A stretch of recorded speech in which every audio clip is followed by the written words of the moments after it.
If you are serious about going from average or even below average results to savage results, this is the conversation for you, because I always appreciated the trainers, the speakers, the gurus, the mentors that told me the truth and what it really takes to build a big business. Sometimes people don't really understand the potential of having a home-based business. Do you realize you could have customers, you could have teammates that are out there that you're partnered with that are in different cities, states, and countries? You could literally make money in your sleep. Am I guaranteeing that? No, of course not. Is it gonna be easy? Obviously not. Is it gonna be worth it? Of course you know my answer. It's a big, fat yes, abso-freaking-lutely. One of my favorite words. And I'm not trying to be braggadocious, but I've been doing this for over 20 years, and I've seen the good, the bad, and the ugly. And I can tell you, so many of you are self-sabotaging your own success. The reason you're not where you want to be is because of you, because everywhere you go, there you are. You've got to work on yourself. You can't grow your business. You can't grow a team. You can't grow your bank account if you don't grow yourself first. Listen, getting rich ain't easy. Building a massive business that pays you around the clock, that pays you residual income, that gives you total financial freedom. Is that a guarantee? No. Is that going to happen to most people? No. Most people are not going to get rich, period. Not just in network marketing, not just period. But it's possible. And I thrive off possibility. What I love about this business is it's like $300, $400, $500. What I hate about this business is it's only $300, $400, $500. So people treat it as such. You treat it like a hobby, you're going to get hobby results. But I want you to write this down. Bigger the problems, bigger the paychecks. So the more you work on yourself and you grow your mindset, your skill set, etc., the more you're going to grow your business. Is not get rich quick, it's just get rich eventually. But what I love about a business like this is there's so much upside potential without all the stress of traditional business. Like, I've had people hit me up going, oh, you should start your own MLM. Number one, I can never create a company that's better than the one I'm already in. That's number one. Number two, why would I take on all that risk and responsibility? Ew, that sounds stressful. You have to invest all this money to create a new product, formulation, manufacturing, all the things. You got to pay employees. You got to have all the stuff that traditional business owners have. What we have here in network marketing, I need you to completely comprehend this. You're partnering up with someone that has a vested interest in your success. You're partnering up with a company that has a vested interest in your success. They make the product. They ship the product. They collect the money. They pay the distributors. You don't have to do any of those things, but you have the same upside potential. I can make just as much money. I do make just as much money in my home business with a teeny tiny bit of overhead and responsibility in comparison to traditional business. Like when I show a financial advisor or a tax specialist, if I show them, when we show them our financials, they're like, this is insane how much cash flow you all make. How much profit you make. Now, again, I'm not trying to tell you an income claim. I'm trying to give you perspective. No more victimhood. No more feeling sorry for yourself. Let me tell you something. I was in the mortgage industry. How many of you were in real estate? How many of you would love to be in real estate right now?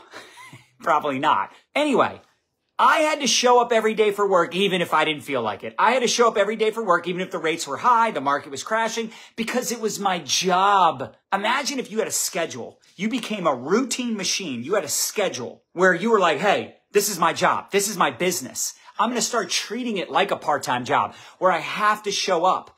Let me ask you a question. If you were bartending part-time and they said you had to be there on Fridays from 6 to close, could you just like show up at 7? Could you show up at 7:30, 8 o'clock? Could you leave early just because it's slow? You're not making money? No, absolutely not. Absolutely not. You'd be fired. Now in a business like this, because we are our own boss, you're like, you know what? It's Halloween. You did a good job. Take the rest of the day off. Just know when you take a day off, when you take a minute off. Now, I'm not trying to tell you to work 24/7. Let's be clear. I'm all about a healthy balance. I'm all about that work-life balance. Like if you follow me, you know I'm big on this. But when you take time off, when you don't reach out to certain people, when you don't do your follow-ups, that person doesn't just not join or buy. They just end up joining or buying from someone else, someone that is following up. They're going to see someone else's video. Just because you're not doing videos doesn't mean the people that are meant to see your videos, they're just not going to, no, they're going to see other people's videos. They're going to join other people's teams. I used to like FOMO myself because I would think about like all the people that I worked with, all the people that I grew up with, all the people from my area, especially when back in the day, we used to do a lot of belly to belly. We used to do a lot of like in-person events. So you were really only building in your backyard. But there were these other big leaders that were building in Baltimore, Virginia, Delaware, throughout Maryland, different markets. So it was always like this, for me, it worked really well. I don't know how many of you do well with FOMO, right? Like I was afraid my best friend, Mike Callahan, was going to get rich without me. And I just couldn't have that. But when he started signing up people that we both knew, I'm like, OMG, like I need to get to these people before he does. And he was my upline. Imagine what I was thinking when there were people in other teams that were talking to the same people as me. Like I'd have people come up to me at an event and go, oh, I know your brother, or, oh, I know your, whatever. Like I know you from this, or I know you from that. I'm like, dang it. Like I could have got that person, especially when they're like a big time producer. They're like walking the stage, sharing their testimonial. And I'm like, I shouldn't have prejudged that person. Or if the person I would have signed up would have introduced me to their network of people, that person would be in my organization and not somebody else's. So that really worked well for me. I don't know how many of you that worked well for you. But again, I was like afraid to not capitalize on the biggest shopping month of the year. Just because you don't follow up with people and you don't close business doesn't mean they're not going to spend money during the holiday. Just because they tell you they're not going to buy from you doesn't mean they're not spending money. Doesn't mean they're not going to buy from someone else in the same company as you. So you have to get better. Don't be bitter, get better. Don't make excuses, make money. I remember my upline in the first company I was in. She would say, you can make money or make excuses. You can't do both. And so many people become negative Nancy's when things slow down. They feel bad for themselves if someone cancels or someone quits. So no more being weak sauce. Stop relying on promotions and tools. In fact, some of you, your biggest problem is you're overcomplicating it. I try so hard to bite my tongue, and I typically do. I'm pretty good at handling people, but people are like, I'm so overwhelmed. It is overwhelming, but a lot of people are also choosing to be overwhelmed because they think they need to know about all the ingredients and all the products. They need to know all the things before they do anything. They need to understand the entire comp plan. You do not need to know all the things before you do anything. This is just not true. The purpose of this type of business is, number one, you get to earn while you learn. Yeah, you get to earn while you learn. I'm still learning every day. There's still things, sometimes there's things I forgot, and then I'm like, oh yeah, I forgot about that. So you're earning while you're learning, and on top of that, it's not duplicatable. The average person is going to go, oh my gosh, I can't learn all that stuff, memorize all that stuff. I can never do what you're doing. Remember, when you're talking to prospects, they're thinking, is this real? Can I do it? Will you help me? Is this real? Is this legit? Is this a legit company, legit product, etc.? I don't want to be a part of some scam. Right?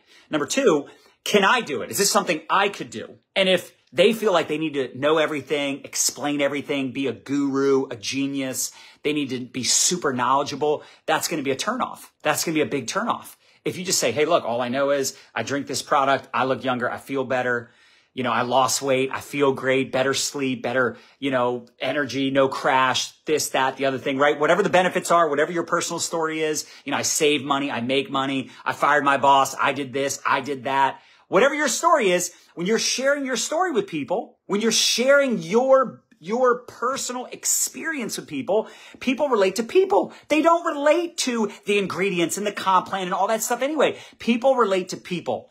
Tell me what it does. Tell me if it's something I can do. Share some details. Don't try to sell me on it, but educate me. In fact, education, write this down. Education is the highest form of sales. You know why I out-recruit everybody for the most part in my company? You know why I out-recruit everybody within my entire team, my global team? I out-recruit them almost every month, definitely every year, because I'm very good at showing up consistently on social media, keeping it real, providing value. And then on the back end, this is where the real work is done. I'm connecting, nurturing relationships. I'm playing the long game. Even if somebody quits my team, guess what? We just had someone just today. She just came back after being gone on a hiatus for 3 years. I had another woman I connected with this morning. She had some serious health issues, and she's like, it's so weird. I was just going to reach out to you. It's so weird you reached out to me. because I was going to reach out to you. I'm ready to get my business going again. So I'm always playing the long game. I never quit on anybody. I never give up on anybody. I never treat anyone less than just because they're not making me money today, right now, or ever. Relationships, being a good human, nurturing relationships, working on yourself. Like, be the leader you wish you had if you don't have a great leader. Sometimes people go, oh, my upline doesn't do this. My upline doesn't do that. Like, why do you need an upline to make you scripts? Do the presentations, do the group chats, be the leader. This is your business. It's not common that you have an upline that actually reaches out to you, that responds to you, that helps you, that is in the trenches with you. So if you don't have that, great, be the leader you wish you had. If you do have that, tag them and let them know how much you appreciate them and how blessed you are to have them. Because the truth is, I've had great leaders in the past, thank God, especially in those early years, but I've also had some really terrible leaders. They were not good people, but it gave me perspective. I'm actually grateful for them. I know that sounds weird, but I'm actually grateful for the crappy leaders that I had because I learned how not to treat people. I learned how to not treat people like a number. I learned how to not be a jackass. You guys ever seen that meme? Attraction marketing can totally backfire if you're a jackass. So stop getting so easily overwhelmed, easily distracted, trying to master every platform, we had Amber DeLoof. She's like the OG of our company, like the one that came over and just popped off. She hit one of the top ranks in our company within like a minute. It was like 3 months, but her team just blew it out of the water. They were out there just focused on a couple things, leading with our weight loss system, leading with before and afters, spoon posts, ATM, simple. And she had a team of like 300 or 400 women mostly that did like 400,000 in sales. I want to say that again. She had a team of about 300 to 400 women that did 300 to 400,000 in sales like that. The average distributor was doing over 1,000 in personal sales. Why? Because they kept the main thing the main thing. They mastered the mundane. They didn't get back to basics, but they were doing the basics. And sometimes a lot of you need to get back to basics. Like, how many people are you ATMing today? What about yesterday? What about last week?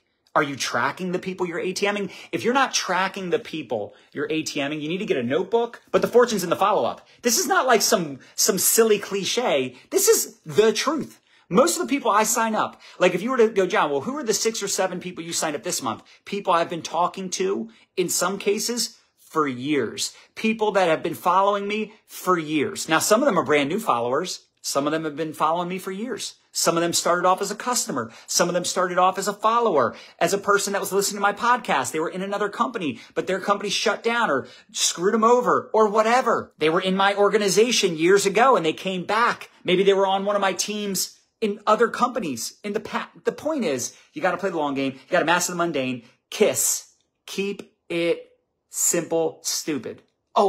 Keep it stupid, simple. You guys know what I'm talking about. Some of you are like, yeah, I do need to keep it simple. Like Amber was talking about this last night with the basic training. She's like, project broadcast. Nothing replaces, you can't automate relationship building. You cannot automate and outsource mentorship. If you don't like people and you don't like talking to people and you don't like working with people and you're trying to like automate everything, you're trying to create all these apps and scripts and tools and systems for your team, you are getting away from what makes this profession so amazing. Like, I love those tools. I love Project Broadcast, but the problem is for 95% of the people, especially getting started, they don't need something like that. They have like 4 customers, or they're trying to just get their first few customers. They don't need some text messaging platform. You can reach out to 4 people individually on Messenger, for God's sakes. You don't need some elaborate brand. You don't need to have a viral video. In fact, I've seen people go viral and they can't even respond to people because TikTok won't let them. It's not that exciting to go viral. It's not that exciting to have some of these tools and systems. There's a cost to all of them. You have to learn it. You have to spend money. So keep it freaking simple. If you want to build a multi-million-dollar business eventually, now, I know some of you can't even imagine that, and that's part of the problem. You're living in this fear of abundance, fear of success, fear of poverty, fear of judgment, what other people think about you when they think about you. And the truth is, so many people are worried about themselves. They're not thinking about you anyway, but this is what we're all worried about. We're worried about being embarrassed. We're worried about failing. Fear is false evidence appearing real. But we're trying to do all these things. We're trying to learn all these things. and build a following and build a brand and learn TikTok and Instagram. We want to start a YouTube channel. We want to do all these things. We want to have like 3, 4, 5 different Facebook groups. We're putting our new people in chats. It's just like, oh my gosh, it's all this stuff. You don't need all of that. In fact, a lot of the biggest leaders that I know are a lot like me, where they use a notebook for their follow-ups, right? They have like a follow-up book. Still, they physically write down every person they're talking to. They follow up one person at a time on Messenger. They reach out to people. They nurture the relationship. They answer questions. They offer mentorship and advice. When they see someone that's open, someone positive, someone awesome, they pop the question, hey, would you be open to making money outside of what you're doing right now? If not, no big deal. Well, what is it? Great question. I'm going to add you to a group, tag in a video that explains exactly what it is, exactly what we do. And then tomorrow when I follow up with you, I'm going to introduce you to some of my mentors, some of my partners, some of the other people that are on the team that you'd be working with. And eventually you do this enough and you have so many people in your pipeline. You have such a big network of people. You have so many people you have real, authentic relationships with that it's like sales come effortlessly. You know, recruits come effortlessly. Like when people trust you and they like you and they think you're funny or they think you're empowering them or encouraging them or supporting them, you're just a positive force. You're a light during dark times. Like people are going to buy from you. They're going to join you because you are someone that they resonate with. You are someone making an impact. And listen, if you're not getting responses, you got to do better. If you're enrolling people that aren't doing anything, you got to get better. That's your leadership. That's your influence.